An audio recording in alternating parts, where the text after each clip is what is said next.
Welcome to the Foil Life Podcast, where we talk about foiling and the lifestyles of those who enjoy these great sports. All right, take two. Okay. Start fresh. So, Bonaire, what a beautiful island. Thanks for being so accommodating for us. It's the first time in my life that I boarded the wrong plane on a tarmac.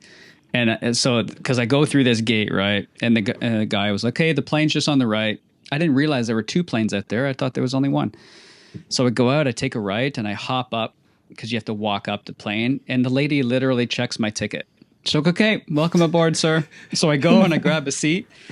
And before I boarded the plane, the lady over the intercom was like, by the way, the TVs at the back of the United plane do not work. So I was okay. So she make sure to update your phone app. So no problem. So the first thing I noticed when I sit down on the back of the plane, my TV's working. It's like, this is weird. Whatever. They made a mistake. I start charging my laptop. A guy comes to sit down in my seat, and the stewardess comes. She said, "Sir, you're on the wrong plane." And your plane is just taxiing and ready to take. It was like a Hollywood movie.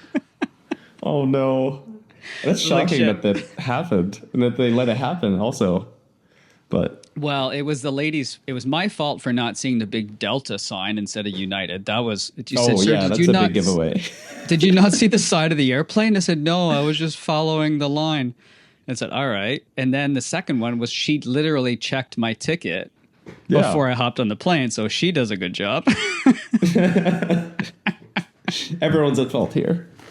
Everyone's at fault. Anyways, it worked out well. I stayed an extra night, went snorkeling, and what an amazing island, though, isn't it?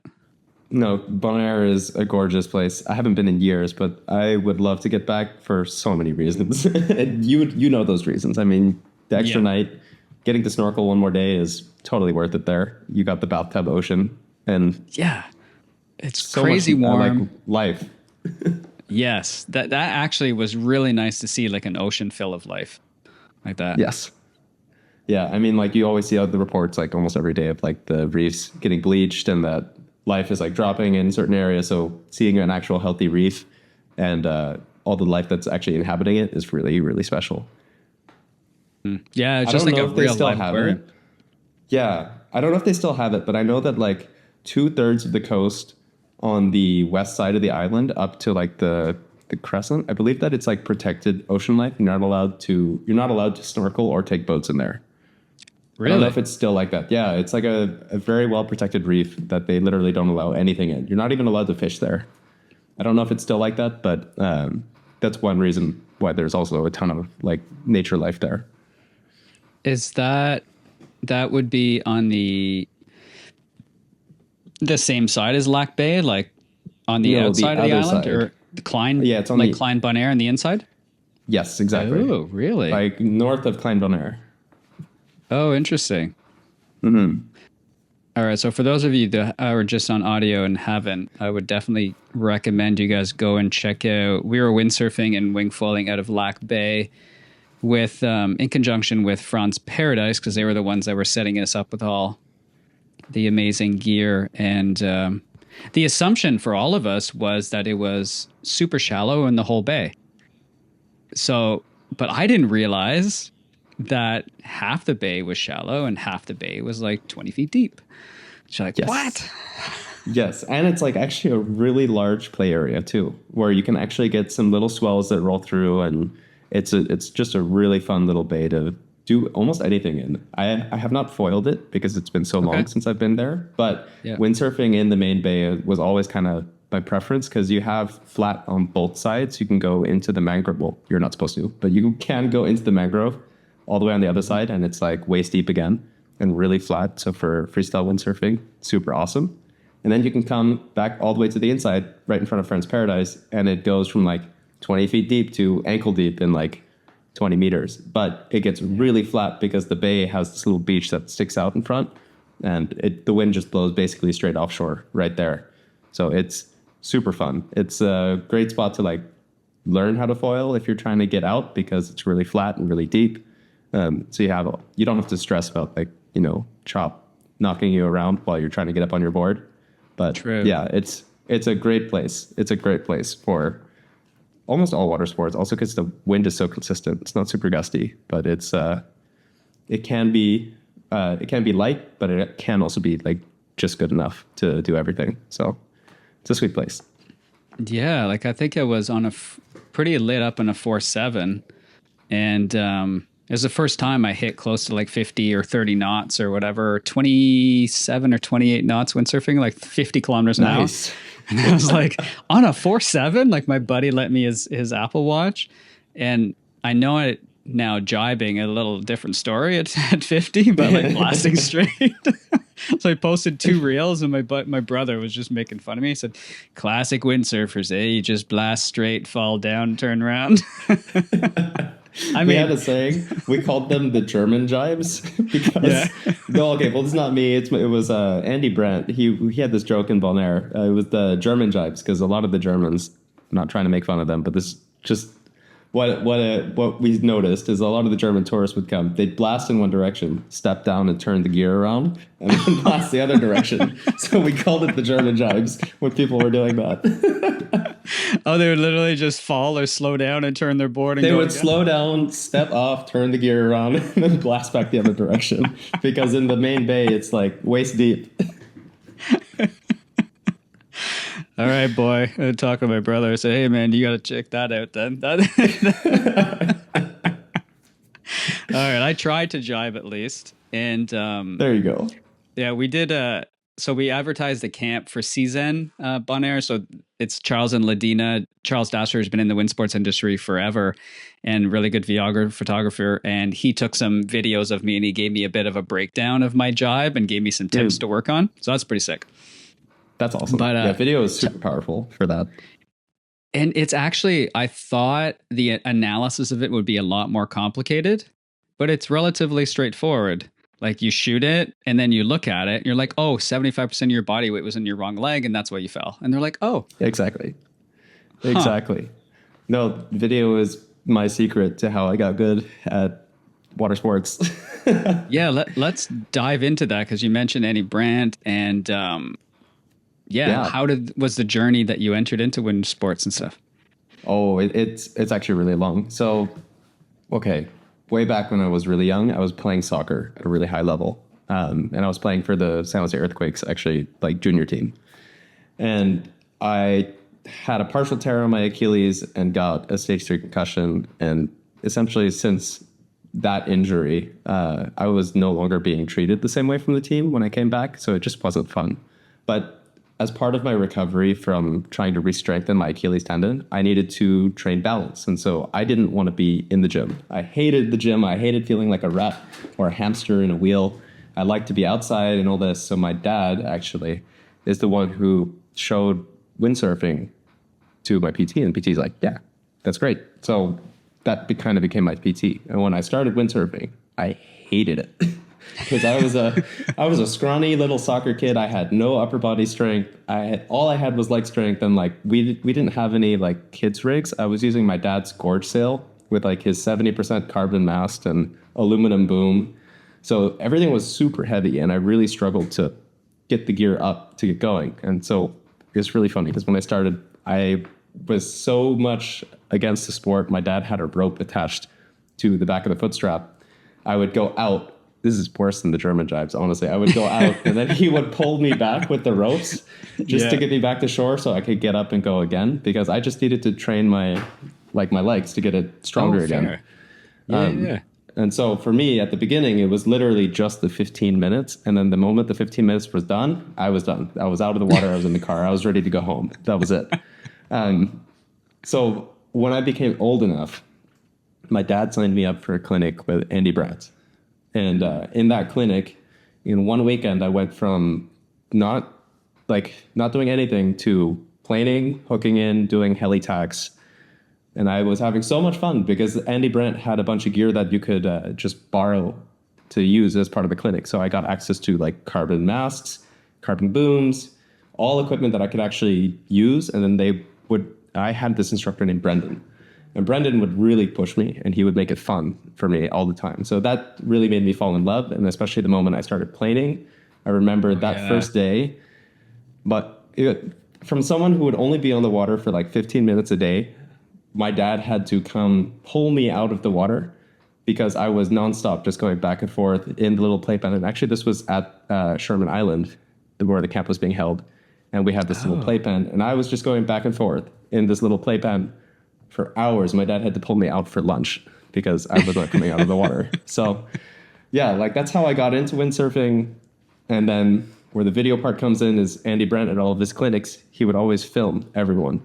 And at the end of the day, after the whole day of like getting instruction, getting yelled at in the water, blah, blah, blah, you sit down with everyone around the little TV and they go through all the videos. And then he points out like, you're doing this wrong right here. See, look, and he'll pause it and break it down for you and be like, you can see your weight is on the wrong foot, or your sail is too far back, or your sail is too far forward.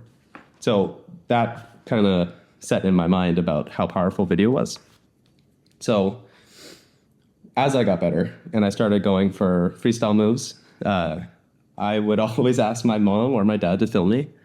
And I would use the video that I got of me and I would compare it to whatever clips I could find of other pros from around the world. Oh, that's smart.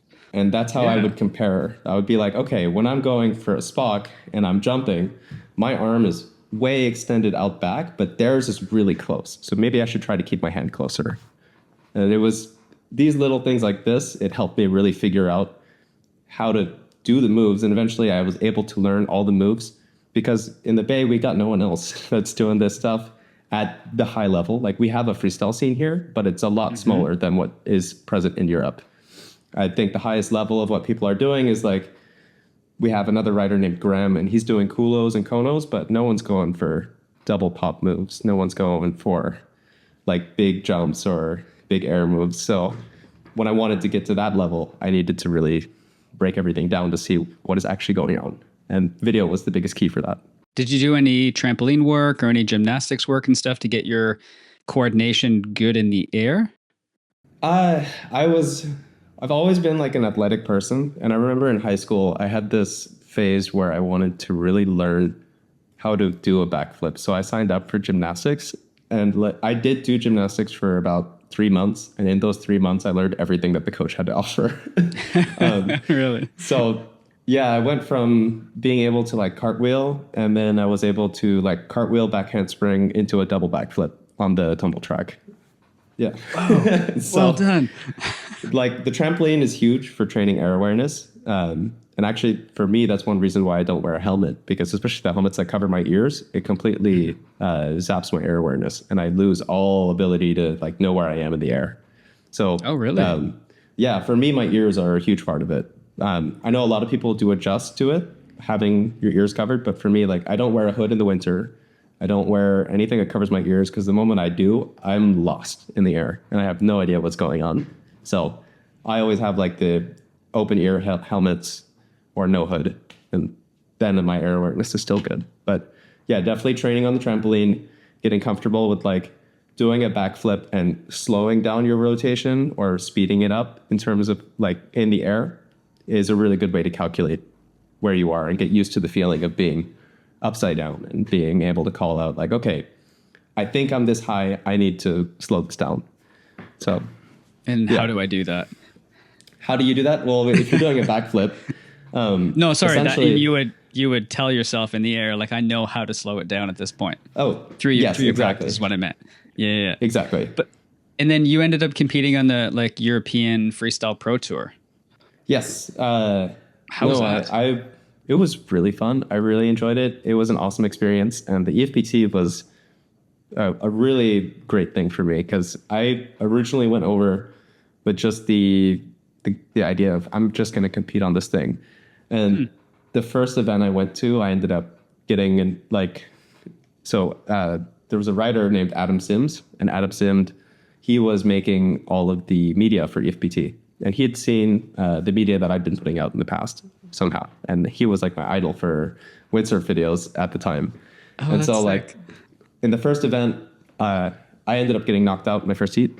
But I was maybe a little ambitious with what I was going for when I first competed. But Adam Sims saw me and he asked me to film for him because he needed someone to film because he was going farther in the contest than he was expecting and he didn't have the ability.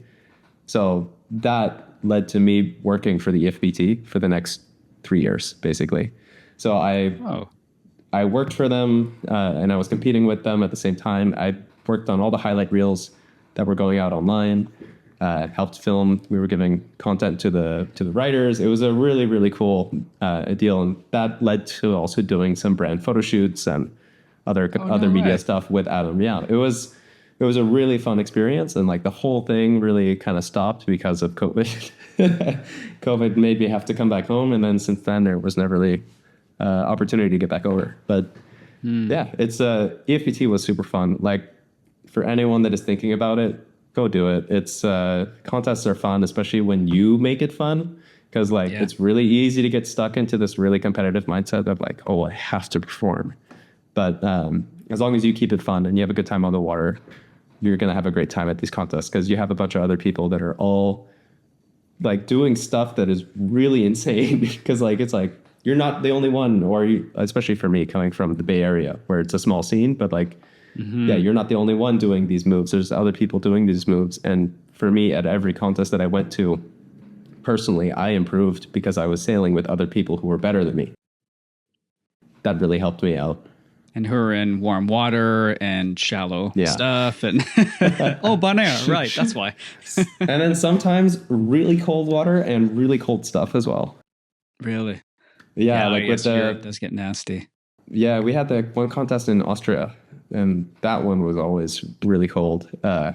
We there was like a hot tub, quote unquote, because they had this really crazy setup where there's this stage in front of the whole crowd. And this event was really cool because it was almost like a festival that had windsurfing, like a windsurf contest going on in front of it.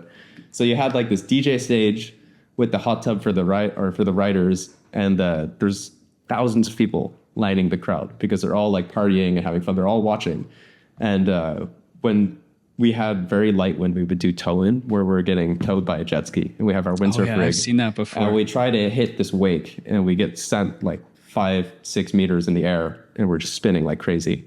It's so fun. But I remember going to that event, they asked like, oh yeah, do you have a song that you want us to play when we announce your name? And so they literally, it felt like you were like a WWE like wrestler or something. Because you feel like a rock star going to this event. They're like announcing it. You get on your board, and they're like cheering for you as you're like screaming at like 50 kilometers an hour into this steep wake. You hit it, you fly in the air, and when you land, you can hear the cheers from the crowd. Or when you eat it, you can still hear the cheers from the crowd. It was a really cool vibe. And then you get out. And as you're walking up to the jacuzzi, you have to walk on the beach, like in front of the rails. And people are all like cheering for you as you get to the hot tub. Come on. And you sit in the hot tub, and the hot tub is colder than the water you were just in. Yeah. So it was a fun vibe. Oh shit! So obviously, it's a lot bigger scene over there, right? Than we have here in North America. No, in Europe, the windsurf scene is incredible. I mean, especially in North America. I can't speak for Canada.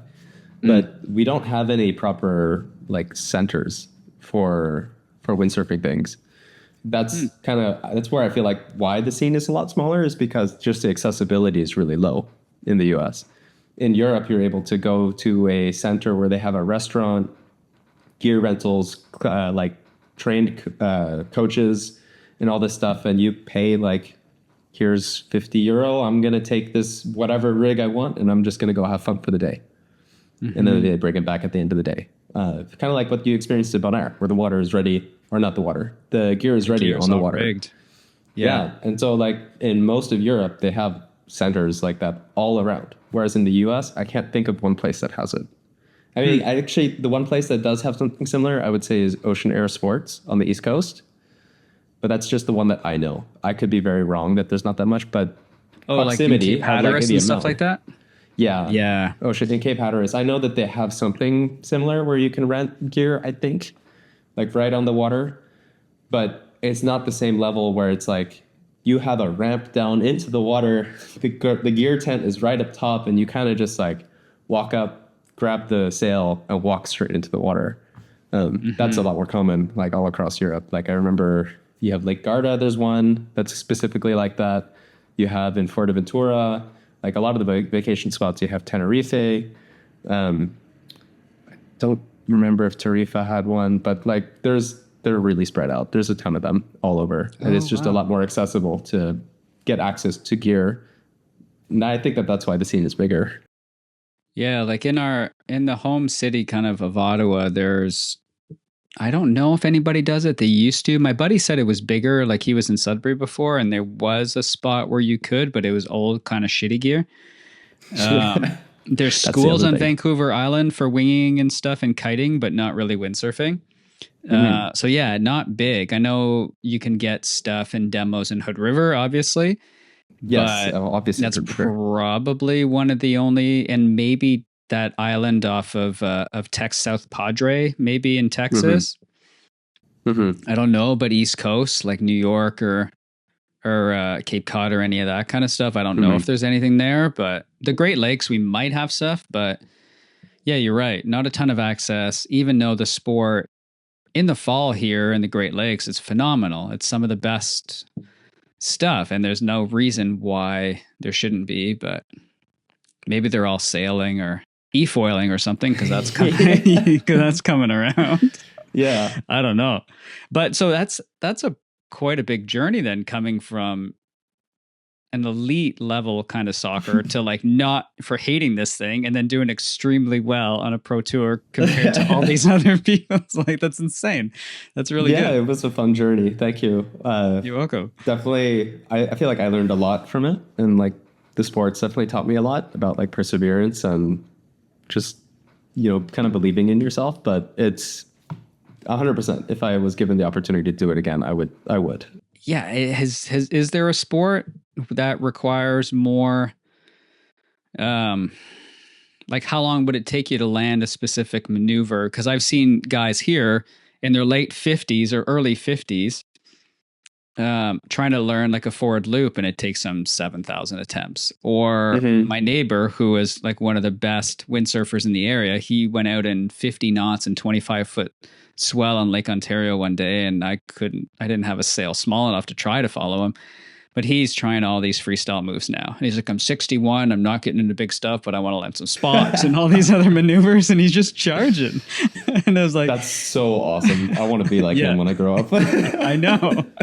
I called him from Maui or whatever, and I said, hey, I almost got this move. And he's like, I almost got it. But I said, I have to keep working at it. So it's like inspirational for guys that are passionate.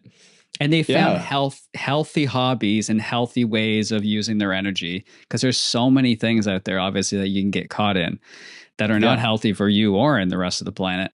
So it's really amazing to see examples like that for us. Do you find the same? Yeah. No, 100%. I mean, there's a few other guys over here as well in the Bay. Like we have one guy I think he's like 74, and he's still windsurfing like every day. Nice. Every time I go to Sherman Island to the spot, he's the first one there every time. And he's the first one on the water. Every time he comes up to me, he's like, he gives me a Snickers bar, even though he knows I'm not the biggest fan of candy. And he's like, here, you need your energy. And then he goes on the water, and he's the first one out. He's on his foil, like a windsurf foil, not wing foil, but he's on his windsurf foil, and he's just ripping it, going like working on his jibes, and comes in with like the biggest smile. And then he comes up to me. He's like, hey, you have to try my Goya sail sometime. But yeah, we call him Mayor Dave because he's the mayor of the spot. But sick. He's like seniority there. But yeah, there's in California, I find that there's a pretty big scene of like, I don't want to say elderly, but like older people that are still pushing. And it's so cool to see, because I wish that there was more young, but it is really cool to see people still pushing for something that they love like that. And yeah, it's really inspiring. It gives us hope for the future. Yes. How old are you now?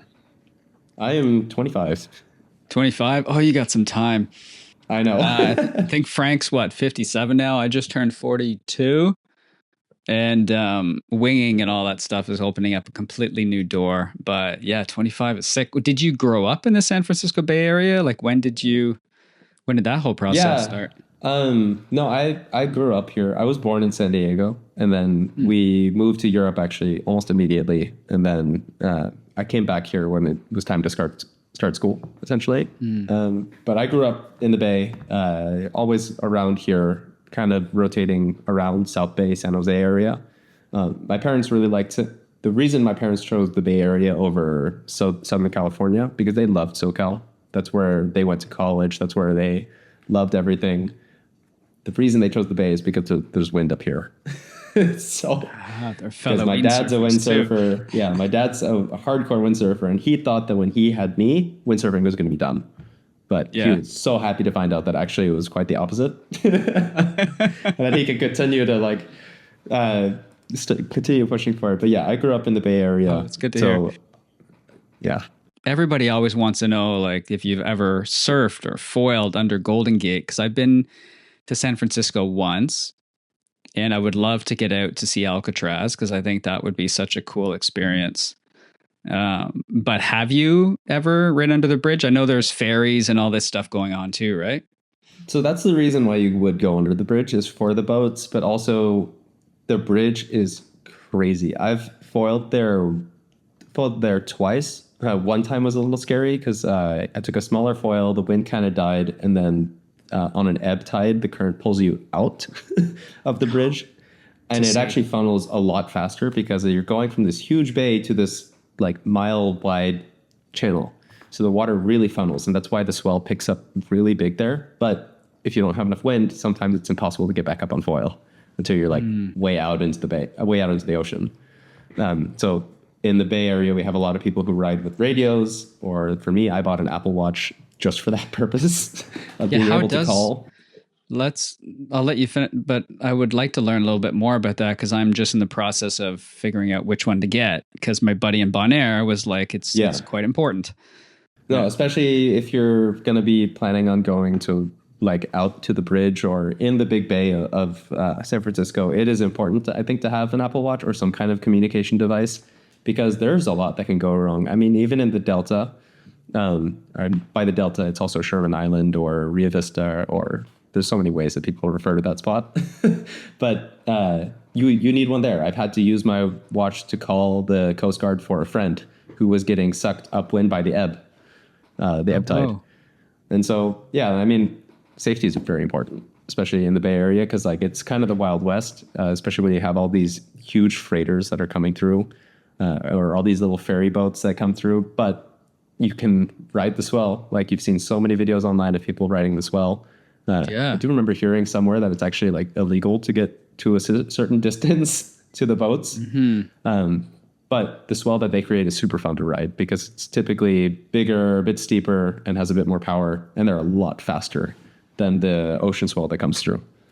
And that's a massive opening, right? From Sutro, Baz to Point Bonita or something, like those two lighthouses, that's a massive bay. So if you're under in the center of the bridge and you got a tide ripping out into the ocean, like it's just it's you wide can open. See it's so small, and it goes into this really wide open area, so the current literally just funnels through. And so on an ebb tide it funnels out, and on a flood tide it funnels inward. So it can be really cool. I've gone under the bridge many times. I remember the very first time I ever went under the bridge, we were windsurfing in a group of people. I was with Phil Soltashak, Ariane Okus, and several other windsurfers from the Bay Area. And we were just kind of all as a group, just kind of cruising up. The wind kind of died a little bit, and then a pod of whales actually started breaching around us. And so we had people with GoPros, and everyone was filming and like screaming. And one of them, John, he actually fell.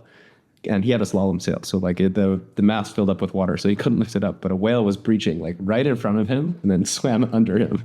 And that clip ended up going onto it went onto like Fox News or something. It was really cool. That was like a big like viral moment, let's say, for windsurfing. Yeah, but yeah. The last time I was out under the bridge was also for windsurfing, and actually we were, I was, what's the word? I'm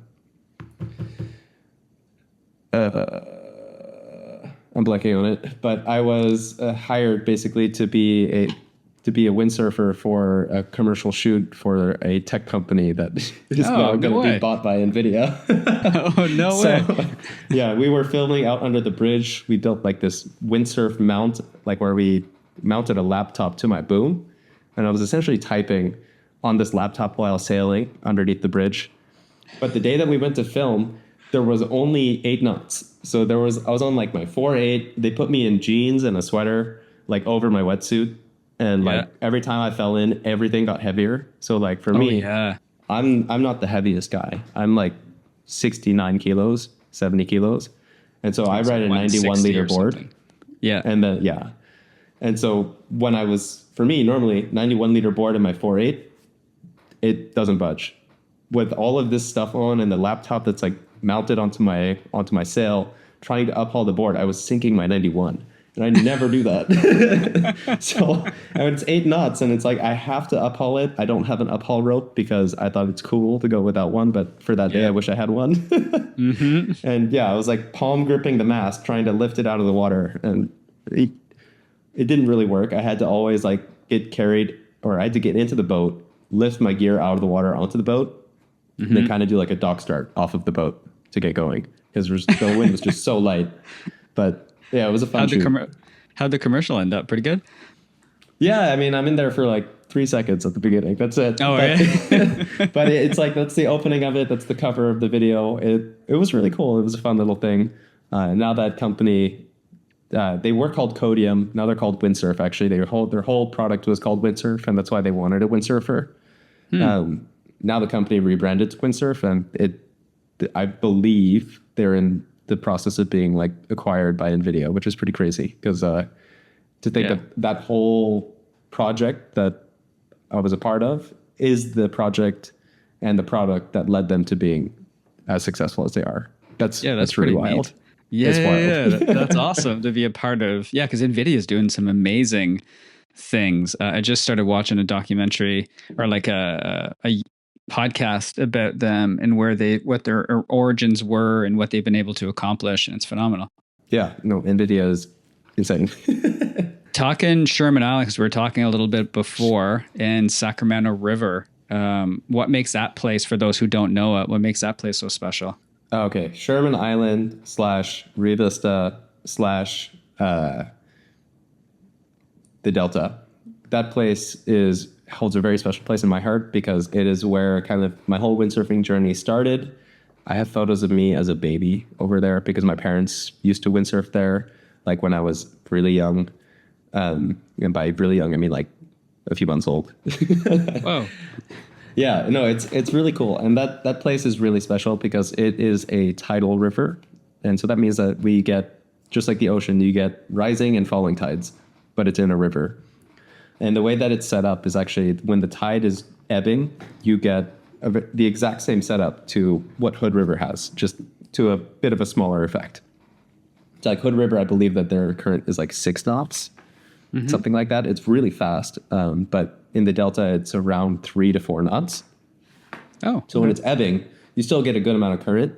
But because the river's also a lot wider, the swell doesn't set up as much, but we call it the mini gorge. Because the swell, you can get some really like steep, quite big swell at the Delta on an ebb tide with the wind really howling as well. It tends to be one of the windier spots in the Bay Area, one of the more reliable ones for wind as well, just because it works off of pressure gradients in terms of like an easy way to spot it is like if inland is like 10 degrees hotter than like the coast, then it's most likely going to blow in the Delta. So for me, I like it on every tide. A lot of people like to go there for just the ebb, especially on like a big ebb, because around like full moon we get like king low, king high. Oh, and king high, And when that ramp is like lined up perfectly with how the wind is going to be blowing, it is like all time super fun. It's going to be super busy, but you're going to get steep ramps, big swell, and then everyone can spread out because it's a really long river and there's many different areas where you can actually launch. But it is so fun, and it's incredible of a spot. What makes it really unique is that no 2 runs are ever going to be the same. Because at each minute, the current is slightly different. And and then because the tide is also, and how deep the depth changes every minute, the swell or the ramps never line up in the same spot on each run. So you're always having to like read what's going on in the river. You're always having to like kind of watch how things evolve as you ride, which makes it a really dynamic and fun ride if you are looking for something that's like a bit more engaging, let's say. But it's it's so much fun, and it's also so frustrating sometimes.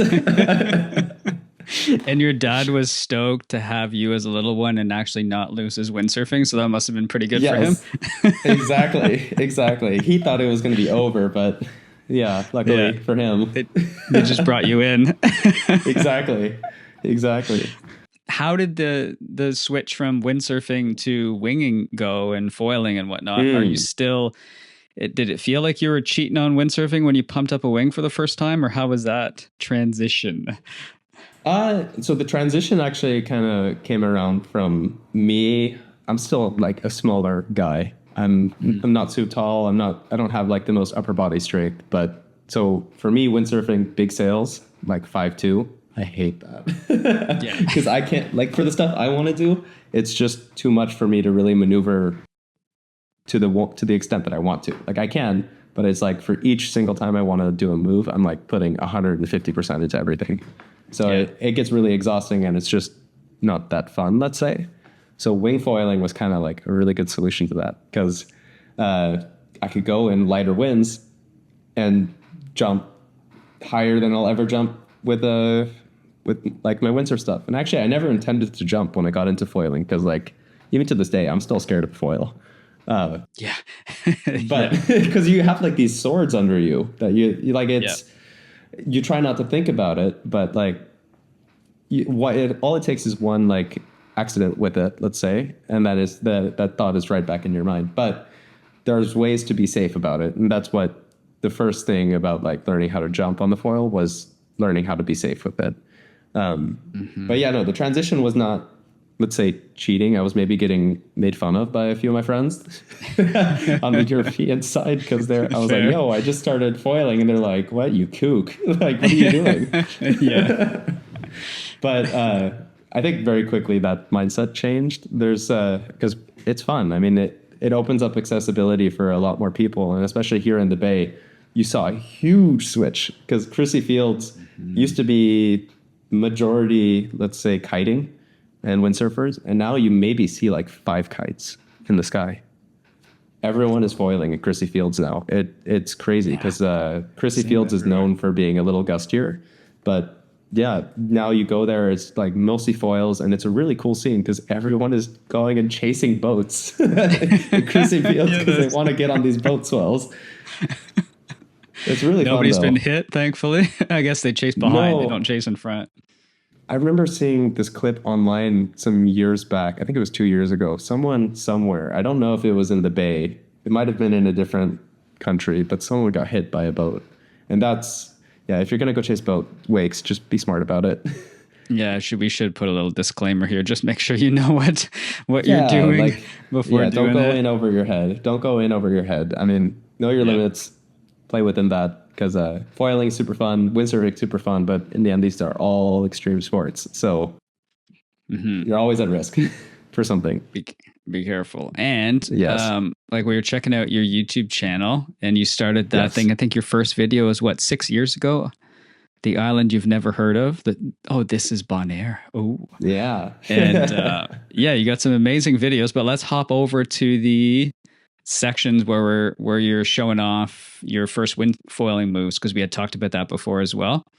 Mm-hmm. So it's like your Windsurf Pro and Average Joe. Yeah, exactly. How many episodes do you have? 1, 2, 3, 4, 5, 6, 7? Something like that. Yeah, it's like, I think in terms of move breakdowns, I think we have 5 moves, maybe 6. And then like one of them is we had a GWA writer on with us, and we were talking about kind of the differences between a back loop and the push loop, because they look very similar.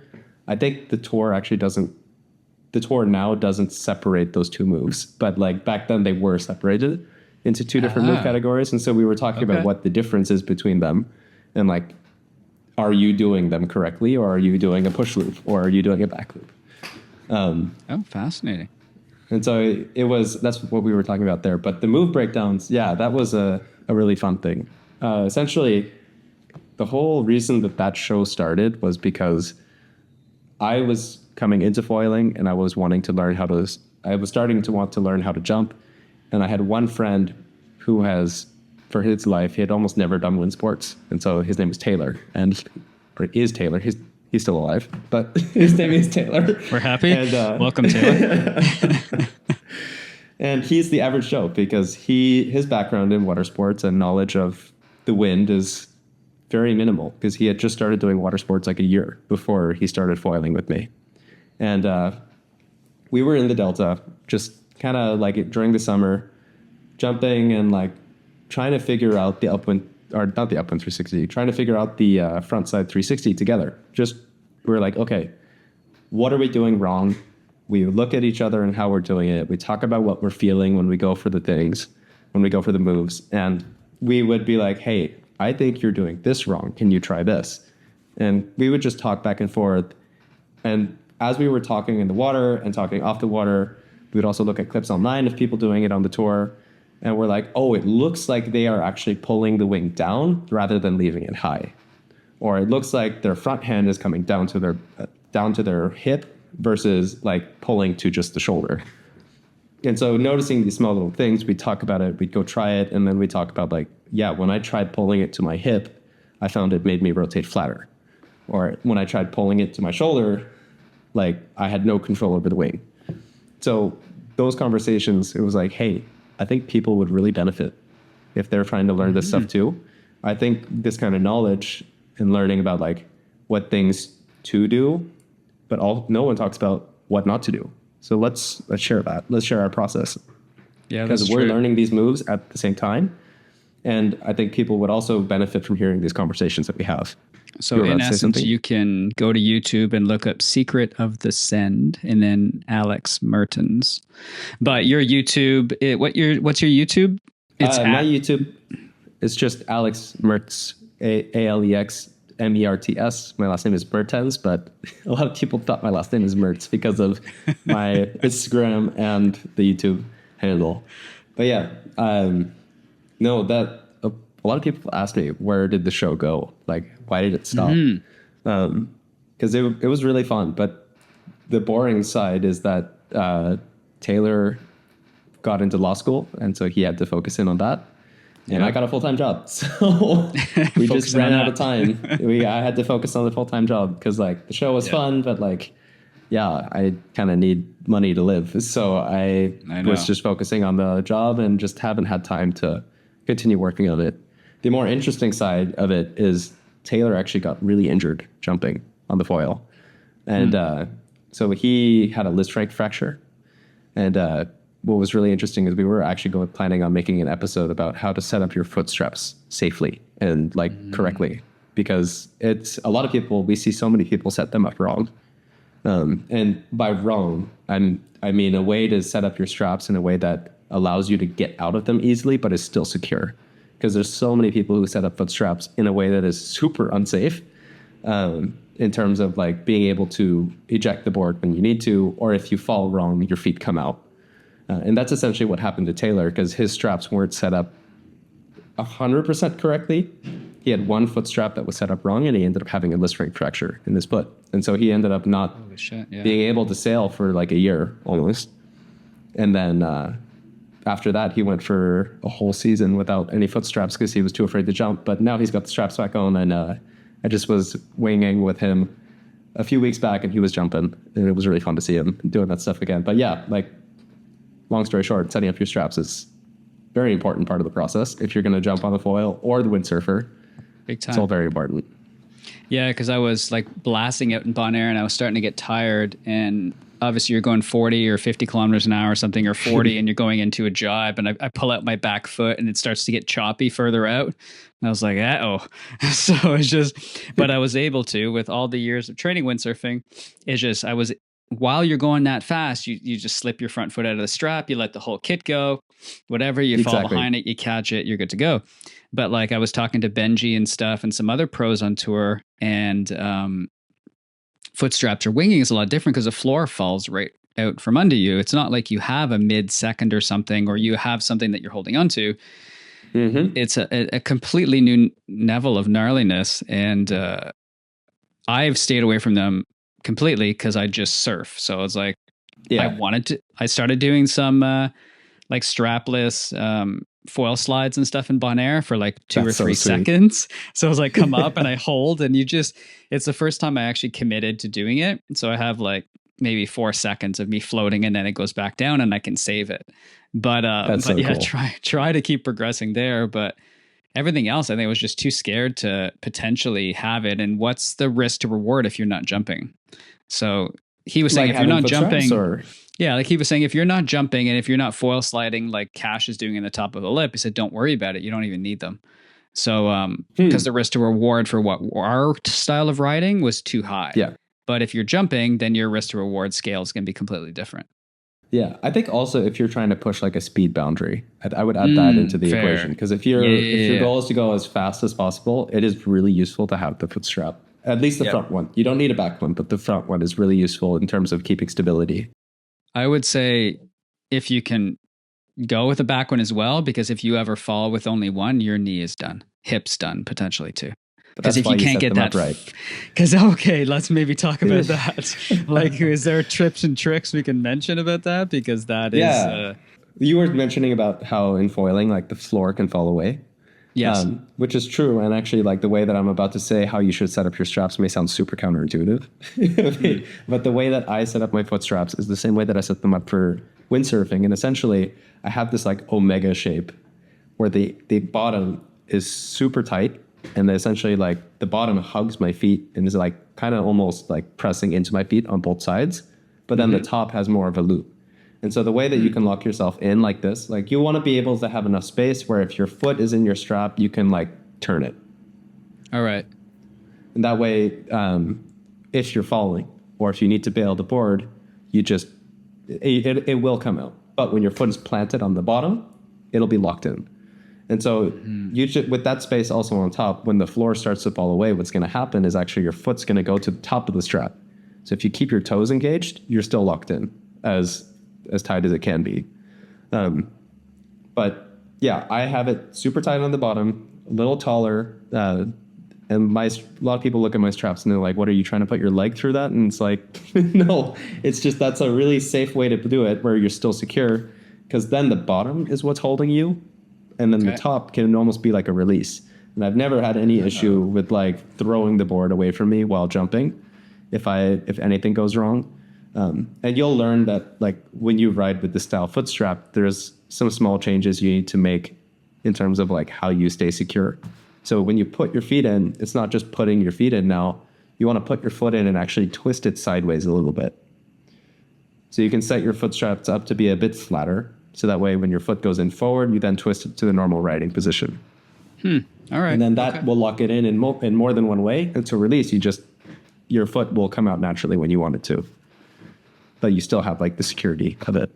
But if somebody is doing it more so like this, like just a cup or whatever, and then it's like a really wide cup and really small and flat, that's what leads to the Lisfranc fracture. Because when you fall, you're not, because you're held down for vertically, you're being pressed. You don't have as much ability to kick out. You're literally being sandwiched by the board. And so when you fall, if you start falling, let's say you fall forward. Your foot is now getting pulled against this strap, and the strap doesn't want to go anywhere. And that's what ends up popping the Lisfranc. Oh, okay. Because I would always set them up so that the upper arch of my foot would be tight, but everything else was loose. So I would have to jam it in quite far just to get tight. But still, then it was still cupped over the whole thing. I've only had it once in 12 years that I got stuck. Everything else, it's super easy to pull out. But you're saying a little tighter on the side, a little taller on the top would be safer. Yeah. All right. For me, when I ride, the strap goes all the way to my ankle, essentially, is all the way up into the strap. My foot, it's like almost all the way up to my leg. It's really like jammed all the way in there, and then you twist it and you're locked in like super tight. But when you want to get out, it's still super loose. And it's going to be like, if anyone ends up trying this, it's going to be an adjustment. Just be ready for it. And the front of your legs are going to be very tired and very sore because you're going to be pulling up much harder. But it is a much safer way to ride, especially if you are wanting to use straps or wanting to jump or wanting to do freestyle. I mean, if you look at any freestyle rider on like the EFPT, all of their foot straps look like this. And like there's guys who have smaller feet than me and bigger straps than I set up. So Yeah. Oh, fascinating. All right. So they just turn their feet or do something to angle it to lock themselves in. So when they're doing something insane, it doesn't break everything. Exactly. Oh, good to know. All right. I didn't know that. Yeah. It's if you end up trying it, just be ready for to roll out the front of your legs. Yeah. Because you're going to be pulling up on the strap a lot more. But yeah, it's much safer. And like once you get used to it, what the benefit also is you are able to get much more over the board on the center, which is really only useful for people who are maybe on like a freestyle board or like on a foil. It's really beneficial because you want to be over the center line. But yeah, that's my foot strap setup and what I've noticed from a lot of the other like windsurf guys. Oh, nice. Well, hey man, thanks for sharing that. Cause that's something that a lot of people should pay more attention to. And a lot of people are riding it just for the fun of riding in straps. And I think they feel more locked in, but there's a lot more things going on than I find windsurfing wise. The floor doesn't necessarily fall out from under you windsurfing. And even if you're falling super fast in the air, for some reason, you still have that split second to pull out your feet. I've never had like once in 12 years where I got my one foot stuck and I was like, oh, that was close. But, and that's blasting along full speed, choppy stuff. The board's bouncing all over the place. Like, I don't know. No, that's right. Yeah. Any trips coming up for you or any kind of cool work/wind stuff in your art world? In terms of trips, I don't have anything planned at the moment. I'd like to, because it's been a long time since I've actually done any kind of trip related to wind sports. I've just been like I mentioned, I got a full-time job, so I've been really focused in on that. And quite frankly, I haven't really had the budget to go out for any other trip at the moment. But I do have like some fun, like creative projects that I want to work on. I got to make a custom design on a freestyle windsurf board, and it's from Duotone. They hooked me up with being able to make my own design. So I got to make that, and I have it now. It's gorgeous. I love it. Yeah. And I want to make some kind of video where it kind of compares the differences and the similarities between artists and athletes. Because the more you think about it, the more similar they are. And that's kind of what I designed the board to represent in terms of like the art of the board itself. So that's a fun little project that I have set up. I've already storyboarded the whole thing in terms of like how I want it to look and like what kind of shots I want. It's just now a matter of actually going and filming it. And that's kind of the hard part because I don't have any cameramen here. So. Who's in San Francisco that we know? Yeah, if you know a camera person in San Francisco, please let me know. Yeah. Someone who's willing to film windsurf sessions. Yeah. And cold, and you might see a shark or two. The other idea we were talked about before was the wing foil escape from Alcatraz. Yeah, that would be so cool. Anybody listening that wants to fund this venture, you reach out to us. We will fly out to San Francisco just to see this. Yeah, I'll fly out from San Jose. There you go. We're going to do, I think this would be so sick. Maybe you can get, who's that? I can't remember the actor's name right now. That's blasphemous. I don't know. Clint, we got to get Clint in on this, man. Yes. Clint Eastwood, that'd be great. Maybe he can direct it. Would be sick. No, it would be such a cool idea. I mean, imagine you have someone that's like trapped in Alcatraz, and then you kind of have like the message that's like hidden in the food, and it's like, it's ready. So you open up the hole in the wall, he sneaks out, and then there's just this pump ready to go on the side of the side of the shore, and then you hear the sound of the pump. Then you have the guards that are like, what's going on, right?